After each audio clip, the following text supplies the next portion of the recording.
स्वागत करते सर आम डिजिटल ओडिशा यूट्यूब चैनल रो 4th एपिसोड को।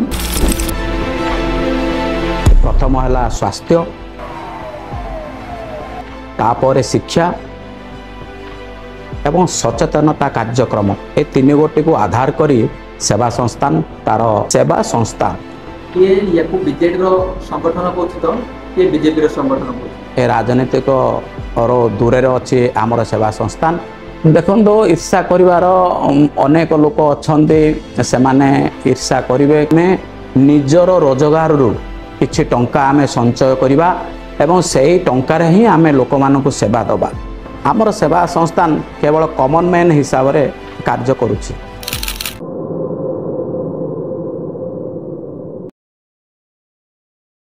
नमस्ते, चिकिटी सेवा संस्थान रो मो सभापति अच्छे, मो नाम हूँ कृष्णचंद्र साहू।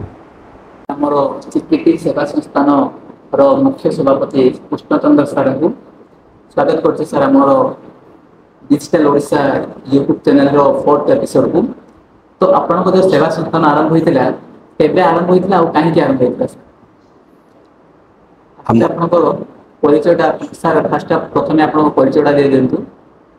मोर परिचय है कृष्णचंद्र साहू, सेवा संस्थान रो सभापति अच्छे। ए सेवा संस्थान आरंभ होइतिला 23/5/2023 तारीख दिन। आर मूल उद्देश्य रखा जाइतिला जे ए समाज रे जो अभावी लोक माननकु साहाय्य करिबा पाई स्वास्थ्यगत जो समस्या रही से भाया लोकों को साहाय्य करिबा पाई ए सेवा संस्थान रो मूल लक्ष्य एवं से उद्देश्य रखिकी ए सेवा संस्थान गठन करा जाइथिला। तो हमें आपण तो बहुत कथा सुनेले, संस्थान केन विषय को देखि बहुत काम करछ। ए सेवा संस्थान रो मूल तीन गोटे आधार को नहीं कि ए सेवा कार्यक्रम तार आगो को बढ़ाउचे। प्रथम है स्वास्थ्य, तापर शिक्षा एवं सचेतनता कार्यक्रम, ये तीन गोटी को आधार करी सेवा संस्थान तार कार्यक्रम को आगो को नौ जारी रखी। तो आज पर्यंत आप केते जन को से सेवा दे आछन सर? आज पर्यंत सेवा संस्थान पाखापाखि 60 ରୁ 65 जन को सेवा जोगे आछे। सेवा संस्थान जेतेबेले तार सेवा कार्यक्रम आरंभ करुचे सेतेबेले तार समय एवं अर्थ को त्याग करिके से तार सेवा कार्यक्रम को आगो बढ़ाऊे एवं लक्ष्य तार रखी जे ए समाज रे स्वास्थ्य शिक्षा एवं सचेतनता करिबा मूल लक्ष्य रखिके से कार्यक्रम करुचे। कार्यक्रम जो करा जाउचे सेतिरे कहार भी सभ्य मानकर स्वार्थ नाही, स्वार्थ रहित कार्यक्रम करिके से आगो को बढ़ाऊे। तो आप तो पहले बिना स्वार्थ रे ये जो संस्था चलिबा पई हम जो हेल्पिंग करतन सर सेमान को आर्थिक सहायता केमिति मिलछ? सेवा संस्थान तार वार्षिक चांदा किछि रखिछि सभ्य मानक ठारो। प्रत्येक सभ्य वर्ष को 700 टंका हिसाब रे से दियंती। सही 700 टंका हिसाब रे लोक मानक सेवा दिया जाउची एवं ता सहित किछि सभ्य अछंते मान्यगण्य व्यक्ति अछंते भितरे ता बादे मध्य सेमान निजर स्व इच्छा रे सेमाने आउ किछि अधिक टंका दान करंती। से दान पैसा एवं वर्षकर जो चांदा ए सब को नहीं कि सेवा कार्यक्रम आगो को बढ़ाउची। से जरिया ही सेवा दिया जाउची। सर आपण जे सेवा प्रदान करछंती ए सेवा प्रदान करिया आपण युवपीढ़ी की कोन से उपदेश दे परिया? ए सेवा दबा द्वारा युवपीढ़ी बहुत आग्रह रोचंती। से माने जानुचंती जे सेवा दबा द्वारा आमको गोटे आध्यात्मिक परिवेश तांको भीतर जागृत होउची एवं सेवा करिबा द्वारा सेमानकर मानसिक स्थिति अति सुदृढ़ रोचे एवं सेवा द्वारा सेमाने निजको आत्मनिर्भर माने निजको गोटे आत्मनिर्भरशील एवं निजको से आत्मगौरव मध्य पाउचंती। युवपीढ़ी यह अत्यधिक मात्रा रे सेमाने पसंद करुचंती एवं आम समाज सहित जड़ित होउचंती। संस्थान सर रही ये संस्थान मूल उद्देश्य कौन? ए संस्थान रो मूल उद्देश्य होला ଯେତେ ସବୁ ସମାଜରେ ଅଭାବୀ ଲୋକମାନେ ଅଛନ୍ତି ସେମାନଙ୍କର ସ୍ୱାସ୍ଥ୍ୟଗତ ସମସ୍ୟା, କିଛି ଲୋକମାନଙ୍କର ପିଲାମାନଙ୍କର ପାଠ ପଢ଼ିବା ପାଇଁ ଶିକ୍ଷାଗତ ସମସ୍ୟା ଏବଂ ଯେଉଁ ପ୍ରକାର ପରିବେଶ ହୋଇଛି ସେ ପରିବେଶକୁ ସଚେତନ କରିବା ପାଇଁ ଏ ତିନି ଗୋଟି କାରଣକୁ ନେଇକି ଏ ସେବା ସଂସ୍ଥାନ ଗଠନ କରାଯାଇଛି। ମୂଳ ଉଦ୍ଦେଶ୍ୟ ରଖିଛି ଏ ସେବା ସଂସ୍ଥା। ସାର୍ ଏବେ ଆପଣ ଦେଖନ୍ତୁ ଜଣକୁ ପ୍ରୋବ୍ଲେମ ଆସିଲା ତ ଆପଣଙ୍କ ପାଖକୁ ସେ ନ୍ୟୁଜ୍ କେମିତି ଆସୁଛି କି ଏ ଲୋକର ପ୍ରୋବ୍ଲେମ ଆସିଲା?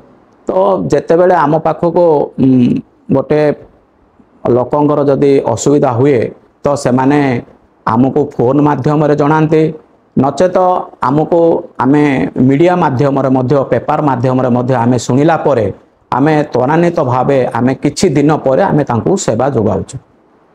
ଆମେ କିଛି ସୋସିଆଲ ମିଡ଼ିଆ ଏବଂ କିଛି ବ୍ୟକ୍ତିଙ୍କ ମାଧ୍ୟମରେ ମଧ୍ୟ ଯେତେବେଳେ ଆମେ ନ୍ୟୁଜ୍ ପାଉଛୁ ତାପରେ ଆମେ ସେବା ଦେବା ପାଇଁ ଆମେ ଆଗ୍ରହର କରୁଛୁ ଏବଂ ସେବା ଅତି କମ୍ ଦିନ ଭିତରେ ଆମେ ସେବା ସଂସ୍ଥାନ ତରଫରୁ ଦେଉଛୁ। ସାର୍ ଏବେ ତ ମୁଁ ବହୁତ କଥା ଶୁଣିଲିନି, ଏ ସେବା ସଂସ୍ଥା ଆରମ୍ଭ ହେଲା କେମିତି ସାର୍? ଏ ସେବା ସଂସ୍ଥାନର ପ୍ରତିଷ୍ଠାତା ହେଉଛନ୍ତି ଆମର ଶିକ୍ଷକ ଅଛନ୍ତି ଆମର କେ ସୀମାଞ୍ଚଳ। ସେ ପ୍ରଥମେ ଏ ସେବା ସଂସ୍ଥାନକୁ ଆରମ୍ଭ କରିଥିଲେ ଏବଂ ତାଙ୍କର ଲକ୍ଷ୍ୟ ଥିଲା ଯେ ଅଭାବୀ ଲୋକମାନଙ୍କୁ ଆମେ କିଛି ସ୍ୱାସ୍ଥ୍ୟଗତ ସମସ୍ୟାକୁ ନେଇକି ପ୍ରଥମେ ଆମେ ଆରମ୍ଭ କରାଯାଇଥିଲା। ଆଉ ତାଙ୍କର ତତ୍ତ୍ୱାବଧାନରେ ଏ ସେବା ସଂସ୍ଥାନ ପ୍ରଥମେ ଗଢ଼ି ଉଠିଛି ଏବଂ ମୁଖ୍ୟ ଆଧାର ହେଲା ଆମର ସ୍ୱାସ୍ଥ୍ୟ ସମସ୍ୟାକୁ ସେବା ଦେବା ପାଇଁ ଇଏ ପ୍ରଥମେ ଆମର ଲକ୍ଷ୍ୟ ଥିଲା। ସାର୍ ଏବେ ଆମେ ଆସିପାରିବା ଯୋଉ ଆପଣ ସେବା ସଂସ୍ଥାନ ପ୍ରଭାଇଡ୍ କରୁଛନ୍ତି, କେଉଁ ଅଞ୍ଚଳରେ ଏ ସେବା ଆପଣଙ୍କର ବେଶୀ ମାତ୍ରାରେ ଆପଣ ପ୍ରୋଭାଇଡ୍ କରୁଛନ୍ତି? ଏ ସେବା କେଉଁ ଅଞ୍ଚଳରେ? ପ୍ରାୟତଃ ଆମେ ସେବା ଆମେ ଦେଇଛୁ ପୁରା ମାନେ କହିବାକୁ ଗଲେ ଆମର ପାହାଡ଼ ତଳ ଅଞ୍ଚଳରେ ଆମେ ବହୁତ ସେବା ଦେଇଛୁ। ଯେଉଁମାନଙ୍କ ପାଖରେ ଆଲୋକର ବ୍ୟବସ୍ଥା ନାହିଁ, ଯେଉଁଠି ରାସ୍ତାର ବ୍ୟବସ୍ଥା ନାହିଁ, ସେ ସ୍ତରକୁ ଆମେ ଯାଇକି ସେବା ଯୋଗାଇଛୁ। ଆଉ ସେସବୁକୁ ଆମେ ଅଧିକ ପ୍ରାଧାନ୍ୟ ଦେଉଛୁ। ଯେଉଁଠି ରାସ୍ତାର ବ୍ୟବସ୍ଥା ନଥିବ, ଯେଉଁଠି ଆଲୋକର ବ୍ୟବସ୍ଥା ନଥିବ, ଆଉ ଯେଉଁଠି ଲୋକ ପହଞ୍ଚିବା ପାଇଁ କିଛି ବି ବ୍ୟବସ୍ଥା ନଥିବ, ସେ ଜାଗାକୁ ଆମେ ଅଧିକ ପ୍ରାୟୋରିଟି ଦେଉଛୁ। ସାର୍ ଆପଣ ଯେତେବେଳେ ସଂସ୍ଥା ଷ୍ଟାର୍ଟ କଲେ ସେବା ସଂସ୍ଥାନ ବା ଚିକିଟି ସେବା ସଂସ୍ଥାନ ଏଠି ଆରମ୍ଭ ହେଲା ସମୟରେ କେତେ ଜଣ ଆପଣଙ୍କ ସଦସ୍ୟ ରହିଥିଲେ? ପ୍ରଥମେ ଆମେ ସେବା ସଂସ୍ଥାନର କେବଳ 2-3 ଜଣଙ୍କୁ ଧରିକି ପ୍ରଥମେ ଆରମ୍ଭ ହେଲା, କିନ୍ତୁ ଧୀରେ ଧୀରେ ବର୍ତ୍ତମାନ ଆମେ ଆଉ 800 ପରେ ଆମେ ସଭ୍ୟ ବର୍ତ୍ତମାନ ଅଛୁ। ପ୍ରଥମରେ 2-3 ଜଣଙ୍କୁ ଧରିକି ଏ ସେବା ସଂସ୍ଥାନ ଆରମ୍ଭ ହୋଇଥିଲା। ଯେତେବେଳେ ଷ୍ଟାର୍ଟ ହେଲା ସାର୍, ଷ୍ଟାର୍ଟ ହେଲାଠୁ ଆଜି ପର୍ଯ୍ୟନ୍ତ ଏ ସେବା ସଂସ୍ଥା ପାଇଁ ସବୁଠୁ ବଡ଼ ଚ୍ୟାଲେଞ୍ଜ କ'ଣ ଥିଲା ସାର୍? ସବୁଠୁ ବଡ଼ ଚ୍ୟାଲେଞ୍ଜ ଥିଲା ଯେ ଚିକିଟି ଅଞ୍ଚଳରେ ଏମିତି କିଛି ସଂସ୍ଥା ନଥିଲା ଯିଏକି ଲୋକମାନଙ୍କର ସୁଖ ଦୁଃଖରେ ସାମିଲ ହେବ, ଲୋକମାନଙ୍କର ଅସୁବିଧା ହେଲେ ଯାଇକି ଛିଡ଼ା ହେଇକି ତାଙ୍କୁ କିଛି ସେବା ଦେବ, ଏଭଳିଆ ସଂସ୍ଥା ଆମର ଚିକିଟିରେ ନଥିଲା। କିନ୍ତୁ ଯେତେବେଳେ ଆମେ ଏହି ସେବା ସଂସ୍ଥାନକୁ ଆମେ ଗଠନ କଲୁ ଏବଂ ତାକୁ ଚଳାଇବା ପାଇଁ ଯେତେବେଳେ ଗଲୁ ସେତେବେଳେ ଆମକୁ ଏଇଟା ଗୋଟେ ଚ୍ୟାଲେଞ୍ଜ ଥିଲା ଯେ ଏଇଟା କେତେ ଦୂର ସଫଳ ଆମେ କରିପାରିବୁ। ଏ ପ୍ରକାର ଆମ ଦୃଢ଼ ଚ୍ୟାଲେଞ୍ଜ ଥିଲା, କିନ୍ତୁ ବର୍ତ୍ତମାନ ଆମେ ତାକୁ ଧୀରେ ଧୀରେ ସେ କାର୍ଯ୍ୟକ୍ରମକୁ ସଫଳ ମଣ୍ଡିତ କରୁଛୁ ଏବଂ ଆଗକୁ ମଧ୍ୟ ଆହୁରି ଅନେକ ଲକ୍ଷ୍ୟ ଆମେ ରଖିଛୁ। ଭବିଷ୍ୟତରେ ଆପଣଙ୍କ ସଂସ୍ଥାକୁ ନେଇକି କ'ଣ ଅଭିଯାନ କରିବାକୁ ପ୍ଲାନ୍? ଆମର ମୂଳ ଲକ୍ଷ୍ୟ ଆହୁରି ଅଭିଯାନ ଅଛି ଆମର ଯେ ଆମେ ବର୍ତ୍ତମାନ ସେବା ସଂସ୍ଥାନର ମୂଳ ଯେଉଁ ଲକ୍ଷ୍ୟ ଆମ ଶେଷ ବିନ୍ଦୁ ଅଛି, ଗୋଟେ ସେବା ସଂସ୍ଥାନର ଗୋଟେ ଆମ୍ବୁଲାନ୍ସ ଗାଡ଼ି ଗୋଟେ କରିବା ପାଇଁ ଆମେ ବ୍ୟବସ୍ଥା ରଖିଛୁ। କାହିଁକି ଯେତେବେଳେ ଦରକାର ପଡ଼େ ସରକାରୀଙ୍କ ପାଖରେ ଆମ୍ବୁଲାନ୍ସ ଗାଡ଼ି ନଥାଏ, ତ ତେଣୁ ସେବା ସଂସ୍ଥାନ ତରଫରୁ ଏକ ଆମ୍ବୁଲାନ୍ସର ବ୍ୟବସ୍ଥା କରିବା ପାଇଁ ଆମେ ବର୍ତ୍ତମାନ ଲକ୍ଷ୍ୟ ରଖିଛୁ। ବର୍ତ୍ତମାନ ଜାଣିଛି ମହିଳା ସଶକ୍ତିକରଣ ଉପରେ, ସେ ମହିଳା ସଶକ୍ତିକରଣ ଉପରେ ଆପଣଙ୍କ ସେବା ସଂସ୍ଥା କ'ଣ କରୁଛି? ମହିଳା ସଶକ୍ତିକରଣକୁ ଆମେ ଧୀରେ ଧୀରେ ଆମେ କିଛି ମହିଳାଙ୍କୁ ଏଥିରେ ଆମେ ଯୋଡ଼ିଛୁ। ଆମେ ଲକ୍ଷ୍ୟ ବି ରଖିଛୁ ମହିଳାମାନଙ୍କ ଦ୍ୱାରା ମଧ୍ୟ କିଛି ଆମେ ତାଙ୍କୁ ନେଇକି ମଧ୍ୟ ଯେଉଁ ସମସ୍ୟା ଗୁଡ଼ାକ ରହିଛି, ବିଭିନ୍ନ ସମସ୍ୟା ରହିଛି ମହିଳାମାନଙ୍କର, ସେମାନଙ୍କର ପାରିବାରିକ ସମସ୍ୟା ହେଉ ନଚେତ ସେମାନଙ୍କର କିଛି ଶିକ୍ଷାଗତ ସମସ୍ୟା ହେଉ ଏସବୁ ଯେଉଁ ସମସ୍ୟା ମାନ ମହିଳାମାନଙ୍କ ଭିତରେ ଅଛି ମହିଳାମାନଙ୍କୁ ଆମେ ନେଇକି ଗୋଟେ ସଶସ୍ତ୍ରୀକରଣ କରିବା ପାଇଁ ଆମର ସେବା ସଂସ୍ଥାନ ବିଚାର କରୁଛୁ ଏବଂ ଅତି କମ୍ ଦିନ ଭିତରେ ସେ କାର୍ଯ୍ୟକ୍ରମ ଆମେ ତ୍ୱରାନ୍ୱିତ କରିବୁ। ସାର୍ ଏବେ ଶିଶୁମାନଙ୍କ ପାଇଁ ଆପଣଙ୍କର ସେବା କେମିତି ଚାଲିଛି?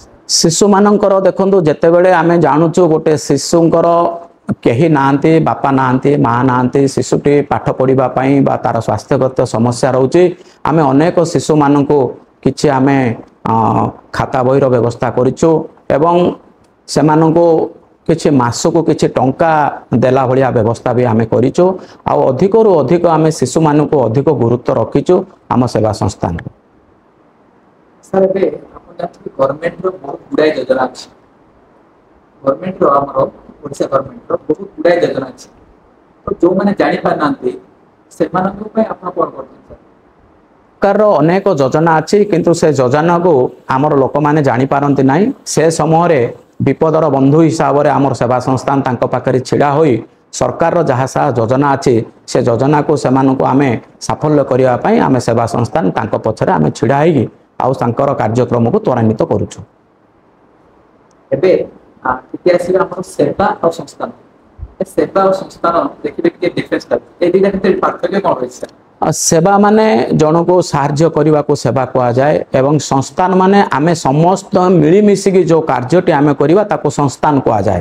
ତେଣୁ ସମସ୍ତେ ମିଳିମିଶି କରିକି ଯେଉଁ ସାହାଯ୍ୟ କରିବା ଲୋକମାନଙ୍କୁ ତାର ଅର୍ଥ ରଖିଛୁ ଆମେ ସେବା ସଂସ୍ଥାନ, ତାର ନାମକରଣ ଦିଆଯାଇଛି ସେବା ସଂସ୍ଥାନ। ସେ ଜଣେ ବି ଚାହିଁବେ ଆପଣଙ୍କର ସଂସ୍ଥାନରେ ଯୋଗ ଦେବା ପାଇଁ ତ ସେମାନେ କ'ଣ କରିବାକୁ? ଦେଖନ୍ତୁ ଆମେ ଯେତେବେଳେ ଗୋଟେ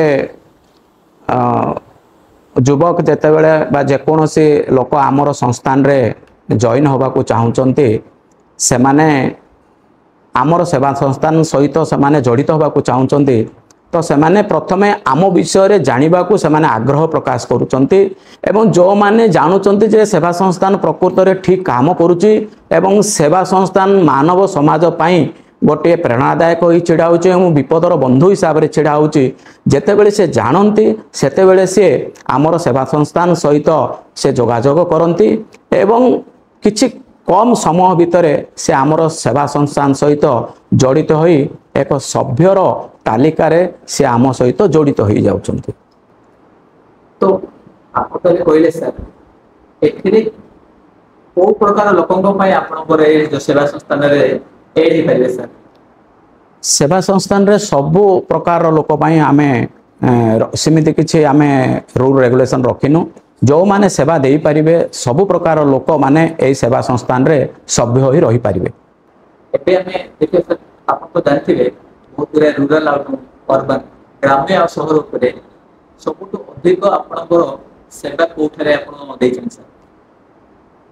ଗ୍ରାମ୍ୟ ସହରରେ ଦେଖିବାକୁ ଗଲେ ଆମେ ଅଧିକରୁ ଅଧିକ ଆମେ ଗ୍ରାମ୍ୟରେ ଆମେ ସେବା ଦେଇଛୁ କାରଣ ଗ୍ରାମ୍ୟରେ ଆଉ ଲୋକମାନଙ୍କର ସେବାରେ ସେମାନେ ପାଇବାରୁ ବଞ୍ଚିତ ହୋଇକି ଥାଉଛନ୍ତି। ସେମାନଙ୍କର ଗମନାଗମନର ସୁବିଧା ଏବଂ ସେମାନଙ୍କର ଅନୁଭୂତି ନଥାଏ ସେ ଜାଗାକୁ ଆମେ ଅଧିକ ପ୍ରାୟୋରିଟି ଦେଇଛୁ ଏବଂ ଅଧିକ ସେବା ହିଁ ଆମେ ଗ୍ରାମ୍ୟ ଅଞ୍ଚଳରେ ଦେଇ ଆସିଛୁ। ସାର୍ ଆପଣ ଯୋଉ ସେବା ସଂସ୍ଥାନ ଆରମ୍ଭ କଲେ ଏଇଟା କୌଣସି ରାଜନୈତିକ କ୍ଷେତ୍ରରେ ପ୍ରୋଭାଇଡ୍ କରୁଛି ସାର୍? ନାଇଁ ଆମେ ରାଜନୈତିକ ଦୂରରେ ଅଛୁ ଆଉ ରାଜନୈତିକ ସହିତ କୌଣସି ସମ୍ପର୍କ ଆମେ ରଖିନାହୁଁ। ସେବା ସଂସ୍ଥାନ ତାର ରାଜନୀତିର ବହୁତ ଦୂରରେ ଅଛି। ତ ଆପଣ ଏବେ ସେବା ସଂସ୍ଥାନ ସହିତ କେତେ ବର୍ଷ ହେଲା ଷ୍ଟାର୍ଟ ହେଇସାରିଲାଣି? 2023 ମସିହାରୁ। ହଁ 2023 ମସିହାରୁ ବର୍ତ୍ତମାନ 2 ବର୍ଷ ହେଲାଣି। 2 ବର୍ଷ ଭିତରେ ସବୁଠୁ ଅଧିକ ଆପଣଙ୍କୁ କୋଉଟା ବେଶୀ ହ୍ୟାପି ଫିଲ୍ କରୁଛି ମାନେ ଖୁସିର ଅନୁଭବ ହେଉଛି? ଖୁସିର ଅନୁଭବ ହେଉଛି ଆମେ ଯେତେବେଳେ ଗୋଟେ ମୃତ୍ୟୁ ମୁଖରେ ଜଣେ ମା ଜଣେ ପଡ଼ିଥିଲେ ତାଙ୍କୁ ଯେତେବେଳେ ଆମେ ଶଳାପେଣ୍ଟ ଗାଁରୁ ନେଇଥିଲୁ ବ୍ରହ୍ମପୁରଠୁ ଯେତେବେଳେ ତାଙ୍କୁ ନେଲୁ ଆଉ ଥରେ ଭୁବନେଶ୍ୱର ସୋମ ହସ୍ପିଟାଲକୁ ସେ ଯେଉଁଦିନ 20 ଦିନ ରହିଲା ପରେ ସେ ଯେତେବେଳେ ଭଲ ହେଇକି ଗାଁକୁ ଫେରିଥିଲେ ସେତେବେଳକୁ ଆମେ ବହୁତ ଖୁସି ଅନୁଭବ କରିଥିଲୁ ଆଉ ସେ ଅନୁଭବ ଆଜି ପର୍ଯ୍ୟନ୍ତ ଆମର ଗୋଟେ ଏକ ଗାର ହୋଇ ରହିଛି। ସେ ଅନୁଭବ ଆମେ କେବେ ହେଲେ ଜୀବନରେ ଭୁଲି ପାରିବୁ ନାହିଁ। ଆଜି ସେ ବହୁତ ଭଲରେ ଅଛନ୍ତି ଏବଂ ତାଙ୍କର ପିଲା ଛୁଆ ମଧ୍ୟ ବହୁତ ଭଲରେ ଅଛନ୍ତି। ସେ ପ୍ରକାର ଅନୁଭବ आमर एत सेवा भितर से गोटे अनुभव आम अनुभूति आमको आज पर्यंत आम आखि आगे नाचुअछि। वर्तमान तो आप जानते डिजिटल दुनिया है ये डिजिटल दुनिया भितर आपन सेवा प्रभावित देखो आम प्रचार प्रसार को अधिक गुरुत्व देउना कहीं प्रचार प्रसार करिकी केबे मध्य सेवा करा जाए नहीं सेवा करा जाए कथार अच्छी सेवा दान देकी क्या कहबू ना तो तेणुक आम सेवा को प्रचार प्रसार माध्यम रखुना आउ सोशल मीडिया डिजिटल एरिया है सत किंतु आम सेवा संस्थान को लोक मान पाखरे जाइए पहुँचवा लोक मानकर पाखरे जाइए पहुँचिकी सेमानंकर जो सुविधा असुविधा अच्छी सेटा को आम केमिति त्वरान्वित करवा एवं तांको सेवा देवा से प्रकार व्यवस्था आम अच्छु किंतु कौन से सोशल मीडिया हो कि डिजिटल रे आम प्रचार प्रसार को अधिक गुरुत्व रखुना। जो संस्था जो नुआ नुआ टेक्नोलोजी बहुत गुड़ाए बंधु मैंने एड होती संस्था बर्तमान आगे कौन अभियान आरंभ कर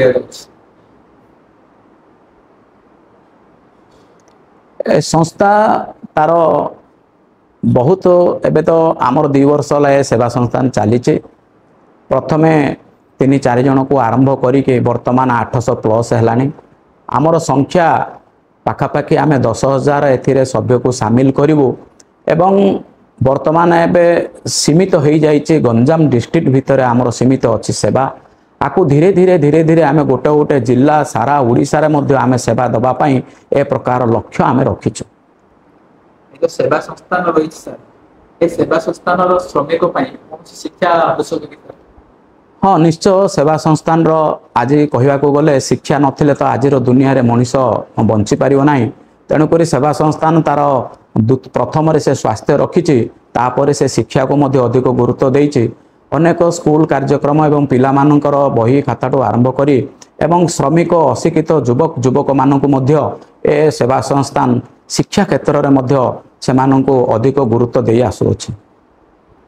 तो आमर जो सेवा संस्थान आपनकर सेवा संस्थान केउ शब्द रे वर्तमान चिकिटी अंचल हो कि पात्रपुर अंचल हो एठी आपन वर्णना करथुन सेवा संस्थान को वर्तमान जो माने सेवा संस्थान रो ना शुणुचंती सेवा संस्थान रो कार्य करूचंती समस्ते कहउचंती गोटे से जहा हो चिकिटी रे आमर ए भलिया गोटे संस्थान नथिला ए संस्थान सबु बळे विपदर बंधु एवं जेतेबेले जो लोकंकर सुविधा असुविधा है से माने छिड़ा होचंती कहवा गले लोक मान कहउचंती जे चिकिटी रे गोटे सेवा संस्थान अच्छी एवं से माने होचे असहायर बंधु ए प्रकार मध्य लोक माने आजिकाली कथा हबार मध्य आम कान को आसीची।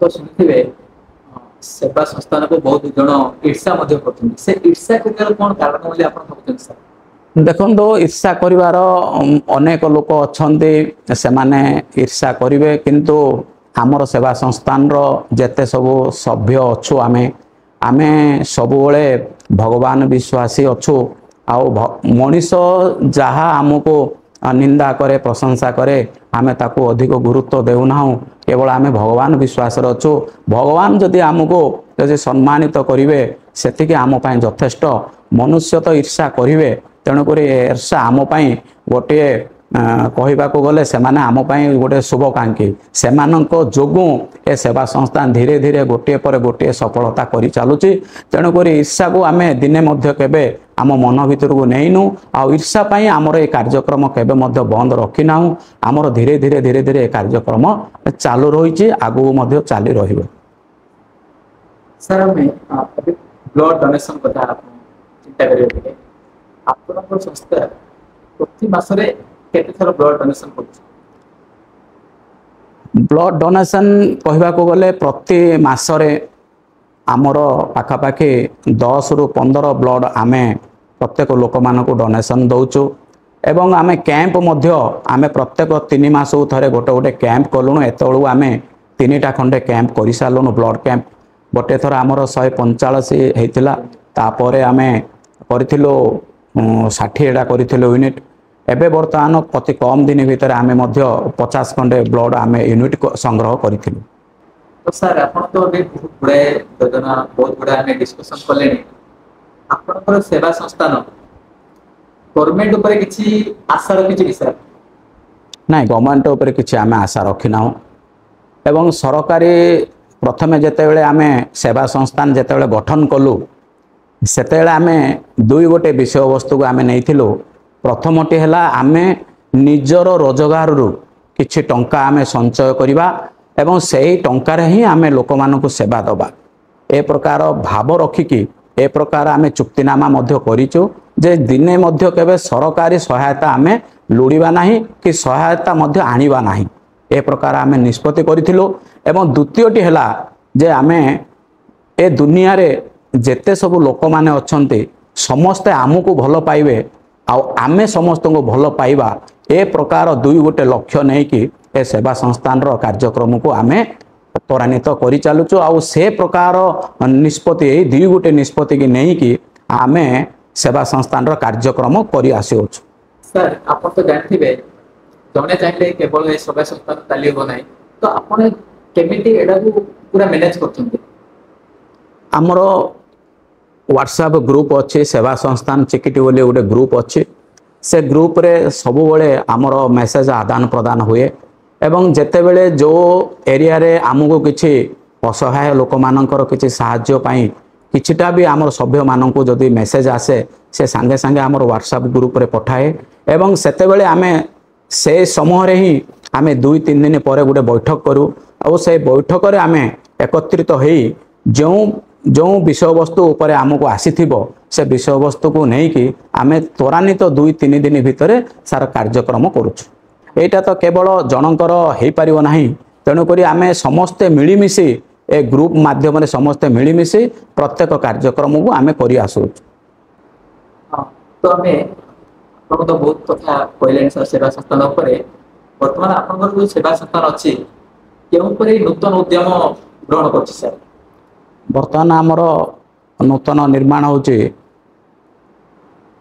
जीवन दान पाई आमर रक्तदान शिविर होची, जीवन न्यास पाई आमर वृक्षरोपण कार्यक्रम होची एवं जीवन निर्माण पाई स्वास्थ्य एवं शिक्षा ए 3 गोटी विषय वस्तु उपर नहीं कि आमर निर्माण कार्यक्रम त्वरान्वित करबा पाई आगु को लक्ष्य रखाई। सर आपन जो संस्था 2023 रे आरंभ होईछि ए 2023 रु 2025 मध्य केबे सबुठ आपन बेसी दुख प्रकाश करथिले आ केबे अधिक खुशी प्रकाश करथिले? देखो जो मानू को आम सेवा दौचु स्वास्थ्यगत सेवा आम जो लोक को देचु से जदि आमर सेवाटारे जदि से उपकृत होगी जिते घर को फेरी आसते आमको बहुत खुशी अनुभव होची। आउ किछिटा भी मृत्युवरण भी करुँच आम दुख प्रकाश लगुच। सबुठ बहुत भल कथा थिला आमर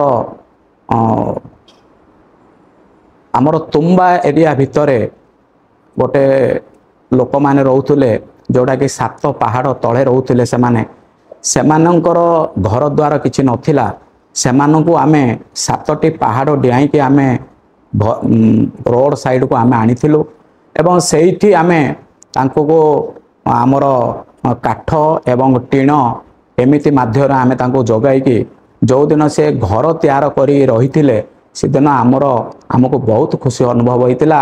आउ से दिन आमर सबु सभ्य माने बहुत खुशी मनईथिले जे आमे गोटे लोक को घर खंडी आमे देई पारिलु। से दिन आमर खुशीर मुहूर्त थिला से दिन। सर आपनकर सेवा संस्थान कोनोसी अन्य संस्था सहित जड़ित अछि कि सर? नहीं, आमर सेवा संस्थान अन्य कौनसी संस्था सहित जड़ित नहीं, से केवल एका ही से सेवा जोगई आसुची। सर अभी आप निज ऊपर कहतु बहुत कथा तो हमें समाज सेवा पर सुनले ये जो सेवा संस्थान आपको निज को केमिति प्रभावित करछि? देखो जो दिन सेवा संस्थान आरंभ होला आउ से दिन निजको बहुत अनुभव बहुत होइछि आमको। जो दिन आमे जहाँ को सेवा दिया जाए से पाखरे आमे उपस्थित हेले गोटे भल मुहूर्त आमको अनुभव लगुच एवं जो दिन आम अनुपस्थित हो जाऊ आमको से दिन बहुत दुख लगुच अनुभव हो पारुनी।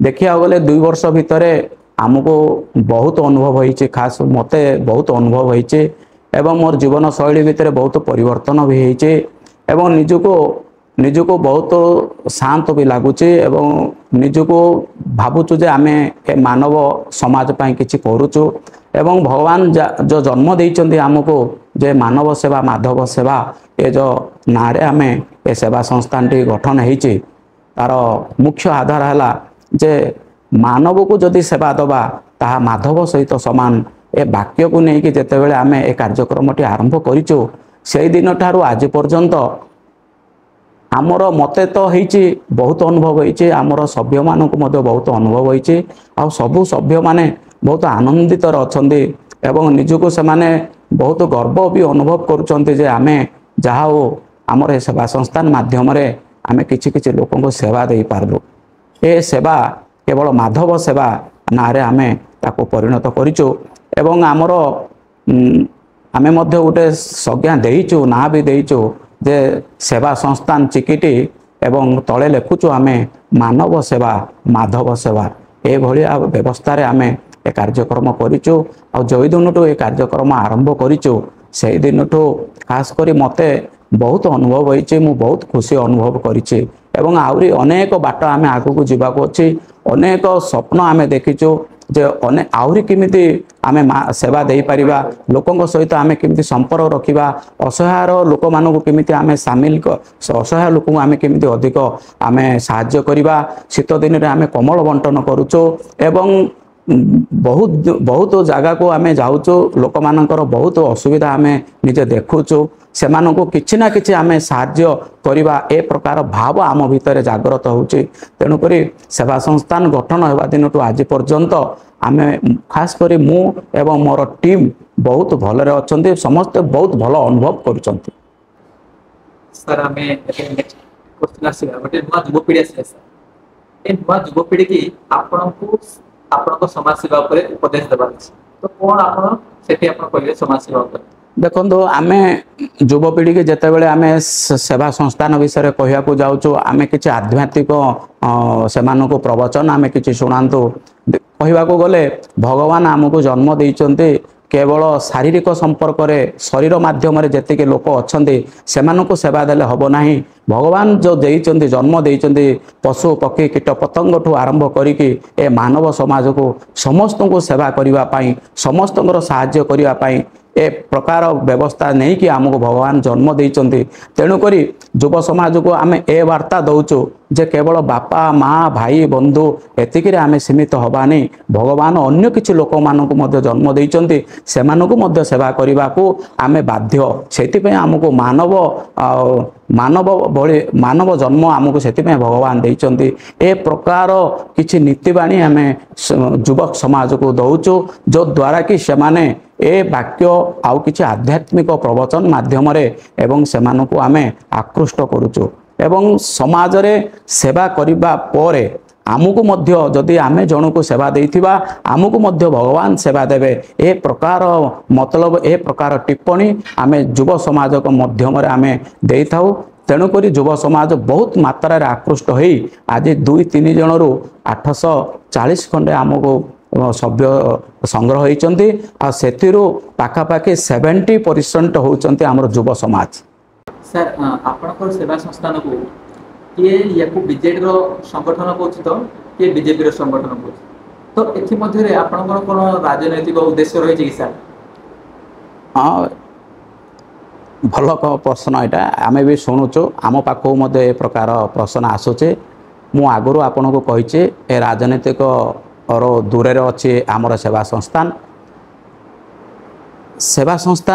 ଆମେ ସେବା କରିବା ପାଇଁ ଆସିଛୁ କୌଣସି ରାଜନୀତିର ଲକ୍ଷ୍ୟ ଆମେ ରଖିନାହୁଁ ଆଉ ଆମକୁ ଅନେକ ଲୋକ କହୁଛନ୍ତି ଯେହେତୁ ଆମେ ପ୍ରତ୍ୟେକ ମାସକୁ ଆଉ 2-3ଟା ସେବା ଦେଉଛୁ ସଂଗଠନ ଆମର ସମସ୍ତେ ଏକତ୍ରିତ ହୋଇ ସେବା ଦେବାକୁ ଯାଉଛୁ ଗହଳି ଭିତରେ ଆମେ ଯେତେବେଳେ ଲୋକଙ୍କୁ ସେବା ଦେବାକୁ ଯାଉଛୁ ସେଠି ନିଶ୍ଚିତ ଏ ପ୍ରକାର ପ୍ରଶ୍ନ ଯିଏ କରିବ ସମସ୍ତେ ଏ ପ୍ରକାର ଭାବିବେ ସେଥିରେ ଆମର କିଛି ଯାଏସ ନାହିଁ କିନ୍ତୁ ଆମର ସେମିତି କିଛି ଭାବ ନାହିଁ आमको किए बीजेडी कहूँ किए बीजेपी कहूँ किए कांग्रेस कहूँ जी जहाँ कहूँ कहू किंतु आमे से भूक्षेप करूना आमर लक्ष्य है माधव सेवा मानव सेवा माधव सेवा ए प्रकार भाव रखिकी आमे वर्तमान आमर सेवा संस्थान को गठन करूँ आउ से लक्ष्य रखिकी आमे काम करूँ आमर कौन सी माने लालसा भी नहीं जे आमे राजनीति की जीवु कि बीजेडी की जीवु कि बीजेपी की जीवु आमर कौन सी राजनीति करार उद्देश्य नहीं एवं आमर जो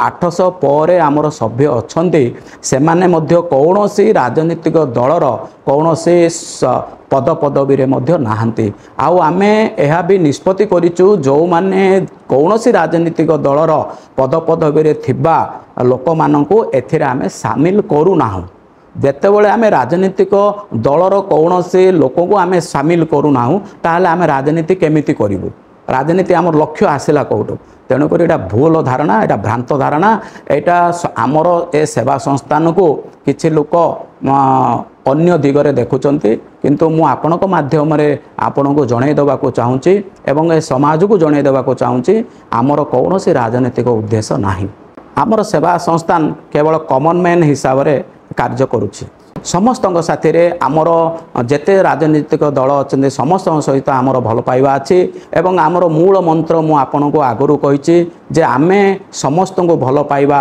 समस्ते आमको भल पाइबे ए प्रकार भाव रखिके सेवा संस्थान आगु को बढ़ुची तेणुक एथिरे राजनीतिक किछि गंध बासना नाही आ जो माने एटा को कहउचंते सेमानकर भूल धारणा मु आपन को माध्यम रे पुणी थरे निवेदन करूची जो माने ए सब कथा कहउचंते सेमाननको आपन को माध्यम रे जणांतु जे सेवा संस्थान केबे भी केउ दिन भी राजनीतिक इच्छा शक्ति रही के कार्यक्रम करू नाही। तो आम समय तो बहुत ही सर ए ब्रॉडकास्ट माध्यम आपण कौन कहना चाहते आम जनसाधारण सर मु आपणकर ब्रॉडकास्ट माध्यम मु जनवाक चाहूँगी जे आमे केवल सेवा संस्थान जड़े केवल सेवा देले हब ना एत बड़ जनसंख्या भितर तो मु आपण जरिया मु गोटे मेसेज देवाक चाहूँगी सेवा संस्थान भली अनेक संस्थान एमती गठन हो एवं लोक मानक साहाय्य करंतु मानव सेवा माधव सेवा हिसाब से लोक माने से भाव रखी कार्य करंतु केवल चिकिटी सेवा संस्थान नहीं आहरी अनेक किसी संस्थान गठन हो एटा मु आपणक माध्यम अनुरोध रखुची ए अनुरोधटा जमिति आपणकर सबु लोक मानक पाखरे पहुँचो एतिकी मोर आपणक ठारे विनीत अनुरोध रखुची सेवा संस्थान जड़े सभापति हिसाब से आपण को मु अनुरोध रखुची जे चिकिटी रे सेवा संस्थान भली अनेक गोटे सेवा संस्था अनेक किसी संस्था गठन हो जो द्वारा कि लोक माने आउरी सेवा पाई परिबे। तो आज ये प्रोग्राम सर आपको केमती लागला सर मो जीवन रे केबे भाबी नथिले जे सेवा संस्थान जड़े सभापति पाखरे आसिक आपण ए प्रकार बाइट नेबे मु जान नथिले आउ मते बहुत भल लागिला जे आपण एते गुड़ाए प्रश्न मते पचारिले एवं ए सेवा संस्थान को जहाँ दरकार से प्रकार प्रश्न मते आज पचारिचंती एवं मु किछि किछि उत्तर भी आपण को पाखे रखिछि एवं जो प्रश्न गुड़ाक आपण मते पचारिचंती सेथिरु आमे आउरी किछि आगु को बढ़ेबो आपणकर प्रश्नर माध्यम रे तो मते बहुत भल लागिला जे मु केबे भाबी नथिली जे मो पाखु आपण माने आसीबे ए प्रकार सेवा संस्थान आउ विषय रे आलोचना करिवे तेणुक मो तरफ आउ मोर सेवा संस्थान टीम तरफ आपण को अनेक अनेक धन्यवाद।